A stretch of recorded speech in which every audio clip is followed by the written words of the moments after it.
Hey everyone, it's Gamefruitpulp, and welcome back to another episode of Minecraft Building Toronto. In today's episode, we're going to be taking a look at some of our progress in the west end of the city, and I'm pretty excited to go over some of the new additions to our map, and also some of the changes coming to the city itself, which is we're in a unique position with this video where I get to sort of talk about how the city is today, how it was a little bit in the past, and as well as how it is going to be in the future. And our map is sort of a snapshot of what it looks like today, on today's date, but it's going to be changing quite a bit in the years to come, and so I'm excited to be going over it with you.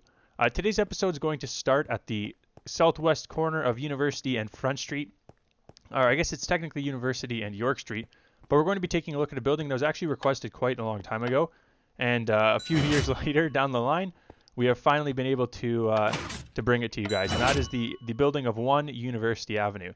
So the building sits at a triangular base, or a triangular intersection with York Street in the east, University to the west and the south, and Heenan, I think it's Heenan Place, yes, to the north. But it's more centered in the major intersection of Wellington, York, and University. Obviously, it sits across the street to the west of the Fairmont Royal York, and it is it is a high-rise building with commercial zoning, and it was built in 1985 and opened in 1986. It's got 3 elevators and 19 floors, and it has a total height of 66 meters. I couldn't find too much on the building other than that. Really, it's in the financial district, which we already knew because of where we are, and obviously it has a glass curtain wall design with a dark green / cyan modernist look. And it was really well done, built by, I believe it was built by Seth Bacon, our newest builder, or one of our newer builders, and he did a great job of capturing it. We did some tinkering with the glass color to make it look the best it could to the real build. There was no real accurate glass color for this building because it is a weird sort of dark green color that we just didn't have available to us in the game, obviously. So that's sort of this sort of discrepancy, just because our green in Minecraft, especially for our glass, is very bright, and there is no real dark green available. But that's really all I could find. I couldn't find the details on the architect or anything like that, but it is definitely a well-placed build, and it does bring forward a significant expansion to the West past University that I'm excited to sort of be going through with you guys today. So as we continue west along Front Street, the next building we're going to come to is the building of 144 Front Street West. This is a brick building, obviously a brick facade. It was constructed in 1918, so it is over 100 years old. It's got 7 floors and a total square footage of 145,000. There's a mixture of commercial restaurants on the bottom floor, as well as some commercial office buildings on the upper levels. 2 of the main restaurants in the building are Jack Astor's and the Loose Moose, which is actually 2 restaurants, the Loose Moose on the top floor and the Antler Room on the bottom floor. And something I wanted to start doing with these episodes going forward, and I'm going to try with this one, and let me know what you guys think about this. When I review builds that have something that is sort of, for lack of a better word, a tourist attraction, like Jack Astor's or the Loose Moose or the Antler Room, something I want to do just to sort of give back to these communities, especially these sort of restaurants that are obviously feeling the impact right now of COVID-19, and they're obviously all closed, is I want to include the links to their websites in the description of my video. So if you're ever in town in Toronto and you're going to be in this neighborhood of the city that we've built, be sure to check out the description. I'm going to be including any sort of tourist attractions in the description of the video of the buildings we've featured, so that if you're in the area and you want to check them out, maybe you can support the local businesses as well once we're back to normal life and able to start going through going and visiting places and going out and having a good time once again. So be sure to check the description for some information on Jack Astor's, the Loose Moose, and the Antler Room as well. Moving to the west a little bit more, we come to something a little bit more interesting for the purposes of our map. We come to 156 Front Street, which is actually a combination of addresses, I believe from 156 to 174, which is from the west end of the last featured building all the way to the west end of the last building we featured, all the way to the west end of the intersection at Simcoe Street. This building right now is a construction zone. 156 has been saved, which is how we have it captured today, but the rest of it is being developed into a high-rise office / retail building. The developer is Cadillac Fairview, very well known. They own quite a few malls in the Greater Toronto area, and the architectures are AS plus GG architecture as well as B&H architects. The building does not have a completion date yet, It's going to be approximately 46 stories with a maximum height of 240, which I appreciate them allowing us to get the build under the height limit of 256 blocks in Minecraft. So once this is built, this is something we could potentially return back to and build again, and build once it's built in real life. The building is going to have a modern look.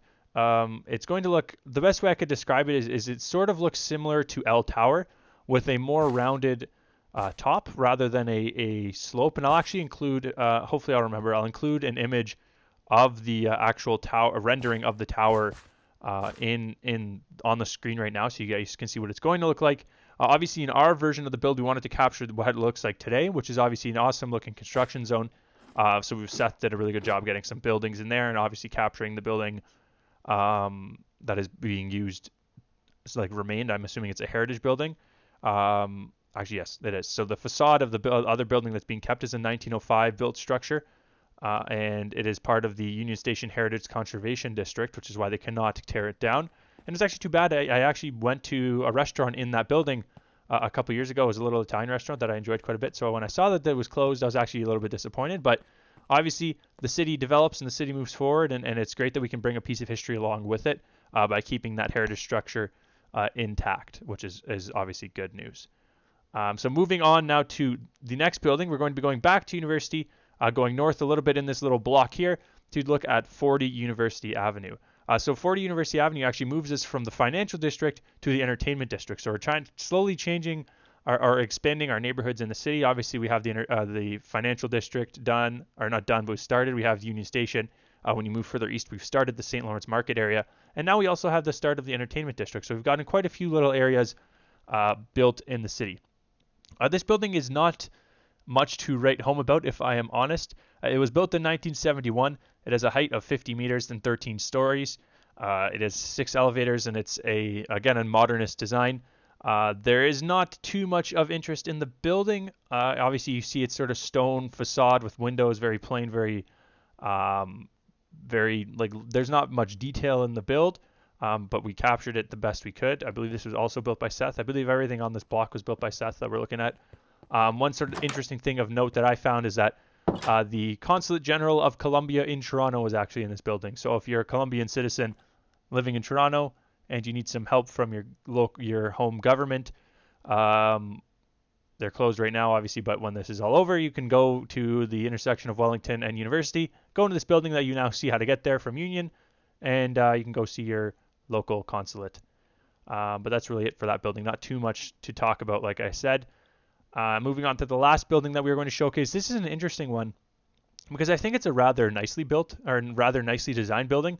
It's not very square. It's not very plain. It's got some unique design to it. But also what you're going to find out when I get to the details of the build is that there is going to be some changes coming to it in the future. So our last build is at 145 Wellington Street West. It is a glass curtain wall modernist building. It is blue in color, as you can see. The total height is 48 meters. It's also 13 stories, and construction ended in 1987. I'm not sure when it began. I couldn't find that. And the architect is EI Richmond Architects Limited. That is really all the details we have on this building. Nothing I could find of sort of that piqued my interest about tenants. Nothing really super interesting about it. It's just a standard commercial building. That being said, much like the building to the south at 160 Front, this building is also planning on being redeveloped. However, a little bit further down the line. While 160 Front Street's already started construction, 145 Wellington West is still in the process of getting approval from the city for a new building. So what I figured would be good is while we did talk about the actual office tower that's currently standing there, because there wasn't too much of interest for that office tower, I figured we would also talk about what's proposed for the future of the building, or of the address, I should say. So the proposed building to be replacing this nice blue office tower the developer of it is H&R Wright. The architect is Turner Fleischer Architects. Like I said, the status is pre-construction, and this is going to be an interesting building because it's going to be mixed use. It's going to have office, retail, residential, and office, rental, residential, and retail as well.